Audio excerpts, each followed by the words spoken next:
Mga kapatrol, kumpirmadong kumuha na si Kai Sotto ng visa at saan kaya ang punta niya? According sa ating source, ay mas matimbang pa rin kay Kai ang paglalaro sa NBA kahit pa gaano kalaki ng mga offers ng ibang mga teams outside the NBA. Pero mga kapatrol, saan kaya magtungo si Kai? Well, yan ang ating pag-uusapan in this video. Pero bago yan ay meron muna tayong pag-giveaway. Hey, hey, hey! Attention mga kapatrol! Get ready for an epic giveaway. Once Express Info hits 150k subscribers, one lucky winner will win the incredible Oppo Reno 11F 5G smartphone. Here's how to join. Step 1. Subscribe to Express Info right now. Step 2. Like this video. Then step 3. Comment anything good and positive about our idol Kai Sotto. Super easy. Just subscribe, like, and comment. Kai Sotto is confirmed that he was getting a visa, leaving a chance of Kai to head to the US after the Olympic qualifying tournament. But it could also be a visa for Latvia.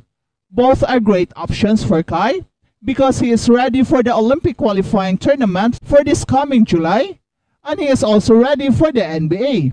If Kai will play for another league and not to the NBA, it would also let Kai develop his skills, so both of those are still amazing options for him to increase his basketball skills to impress the NBA. Sa ngayon ay merong maraming magagandang mga offers si Kai galing sa mga teams ng Japan B-League. And according sa mga reports, ay aabot hanggang 50 million pesos per year ang makukuha ni Kai kung magbabalik siya sa Japan. Pero until now ay wala pang balita na pumirma na siya. So ano kaya ang ibig sabihin nito? Well, obviously, alam nating lahat na ang ultimate dream ni Kai is to play sa NBA. Kaya masasabi natin na ang hindi pagpirma ni Kai ora mismo sa Japan B-League ay isang sign na mas matimbang pa talaga niya ang makakuha ng isang guaranteed contract sa NBA this season kahit gaano pa kalaki ng mga offers galing sa Japan B-League.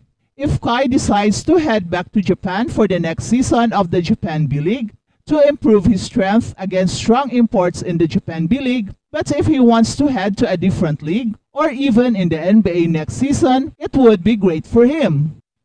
Kai has never backed down from his ultimate dream of playing in the NBA, even if he had experienced a back injury, leaving him injured for quite some games.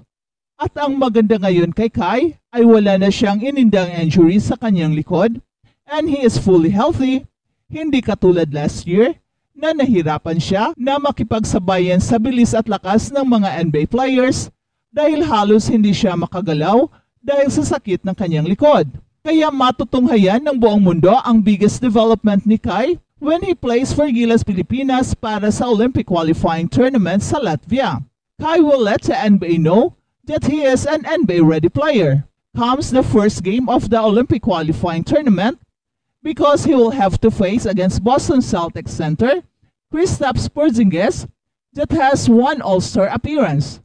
And this will be a great challenge for Kai and for the Gilas Pilipinas to test their power if they can really handle a strong team like Latvia and Georgia for the coming Olympic qualifying tournament. Kristaps Porzingis will also face a challenge against Kai because Kai is a skilled big man too, with many moves and unpredictable on his moves or shots. Kailangan ng Kai ang matinding pasensya dahil maraming naniniwala na makapaglaro talaga si Kai sa NBA. Ang tanong na lang ay kung kailan.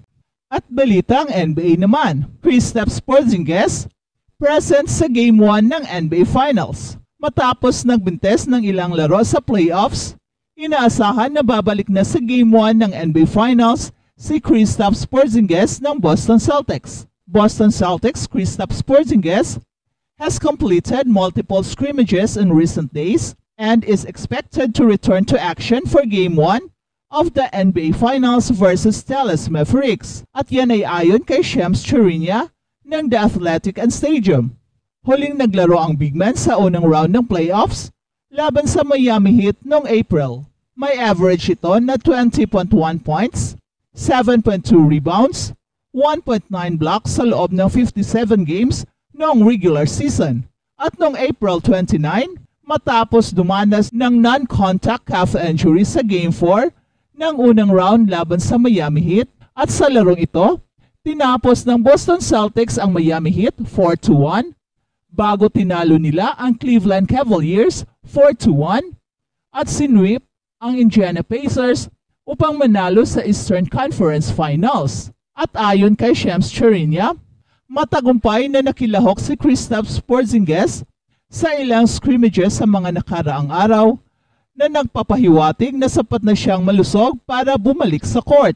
Bagaman umaasa na makabalik noong nakaraang linggo, tinukoy sa wakas na si Kristaps Porzingis ay hindi pa makakalaro sa Game 4 ng Eastern Conference Finals noong May 27. Ang 7'2" na forward ay may average na 20.1 points, 7.2 rebounds sa season na ito at nawala siya ng 10 games dahil sa kanyang injury. And among the most intriguing storylines for the 2024 NBA Finals will be Kristaps Porzingis' return to Dallas Mavericks.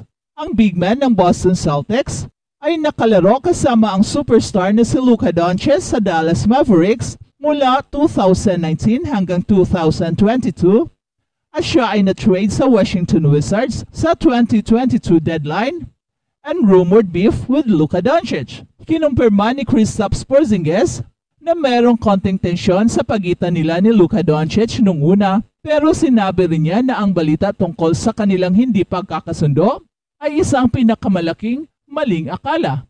Gayunpaman, ang komplikadong relasyon ni Luka Doncic at Kristaps Porzingis ay nananatiling mainit na paksa patungo sa NBA Finals. Ang dating Dallas Mavericks forward na si Chandler Parsons ay nagpalakas palalo sa mga alingaw-ngaw sa kanyang mga komento tungkol sa alitan at sa galit ng mga fans ng Dallas Mavericks kay Kristaps Porzingis. Don't get it twisted. They don't like Kristaps Porzingis in Dallas. Luka Doncic did not like playing with him. There is an actual beef there where it's going to be every time he touches the ball, he's getting booed. Yan ang sabi ni Chandler Parsons. At nung Lunes, tinawanan lang ni Luka Doncic ang pahayag na to ni Parsons na hindi niya nagustuhan ang paglalaro kasama si Kristaps Porzingis. That's why I don't watch a lot of that, because people don't know. I've talked to Chandler Parsons maybe twice in my life, so I don't know how he could know that. Me and KP have a good relationship. I don't know why people say otherwise. Yan naman ang sabi ni Luka Doncic sa mga reporters.